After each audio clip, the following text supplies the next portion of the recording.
Since the first video game was created in 1958, gaming has evolved beyond our wildest dreams. From pixelated screens and dimly lit arcades, to open worlds so massive they feel endless. From simple 8-bit beeps to fully orchestrated soundtracks that move us. And from pressing buttons on the controller to physically stepping inside the game with virtual reality. But none of this happened overnight. Gaming's greatest leaps didn't just happen. They were forged by the legends. The games that redefined what was possible.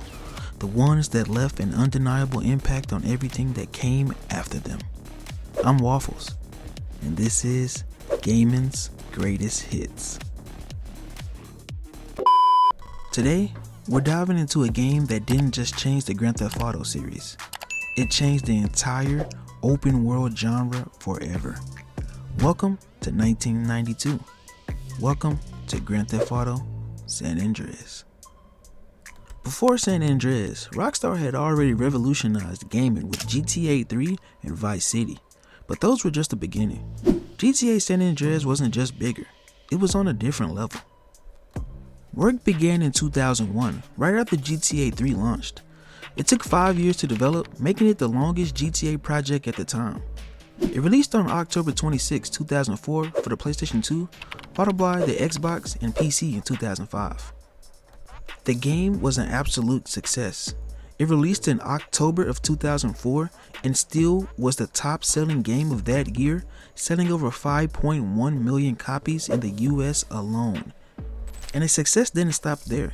The game continued to sell roughly 3 million copies a year up until the next gen console's release. So the game ultimately sold roughly 27.5 million copies until that point. It was also the greatest selling game in the PlayStation 2's entire lifespan. Now it's apparent that Rockstar used their time wisely. Those 5 years of development actually paid off. San Andreas was so massive that the PlayStation 2 hardware actually struggled to keep up. The PS2 struggled to handle the 3 massive cities, countryside, and other things in one seamless world. Rockstar had to develop special streaming technology to load the map in real time. One of the first open world games to do this. The original game disc was nearly full at 4.19 gigabytes, one of the biggest PS2 games at the time. On Xbox, it used a unique caching system to keep the performance stable. This wasn't just a game, it was a technical marvel for 2004. In 2025, San Andreas still holds its own in terms of map size. It is still the second biggest map all time in the franchise. The map in Grand Theft Auto San Andreas is over 4 times bigger than the ones in Grand Theft Auto Vice City and Grand Theft Auto 3. And it's over double the size of Grand Theft Auto 4's map, which came after it and was released on the next gen console, the PlayStation 3. Unlike the neon-drenched 80s of Vice City, San Andreas went full on 90s. The game was directly inspired by a lot of 1992 Los Angeles hip-hop gang culture and street violence. It even had slight representation from many political and cultural issues such as the Rodney King beating, LA riots, and even the Bloods vs. Crips. The game even had many cultural influences from some of the greatest black movies ever. Boys in the Hood, Menace to Society, and Juice influenced the characters and dialogue. The soundtrack was packed with classic 90s hip-hop, G-funk, and R&B, capturing the 90s era perfectly. This wasn't just a GTA story. It was a love letter to 90s West Coast culture. So why does GTA San Andreas still matter today? Because no other GTA game has ever done what it did. In terms of replayability, it still rivals that of Grand Theft Auto 5, a game that has been out for over 10 years now.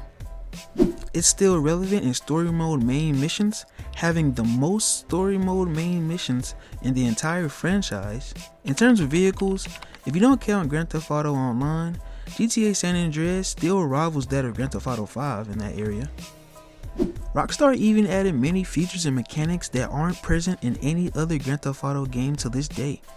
Being able to work out the main character, learn different fighting styles, recruit gang members, and even have 2-player main story co-op.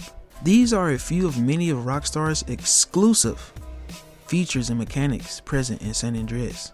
We even got some cool celebrities in the game, such as Samuel L. Jackson, Ice-T, Charlie Murphy, and James Woods. Also, fun fact, the voice actors of CJ and Franklin from GTA 5 are actually related in real life. This game was so beloved that fans kept the game alive many years after its lifespan ended with modding and fan projects to keep the game alive with graphical overhauls and multiplayer servers, making San Andreas live longer than expected. Even Rockstar couldn't replicate the magic of San Andreas. From pushing hardware to the limit to redefining open world gaming, Grand Theft Auto San Andreas wasn't just a game, it was a revolution.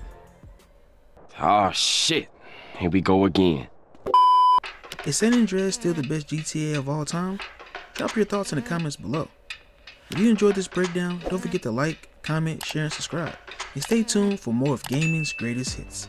This is Waffles, and I'm out. Peace.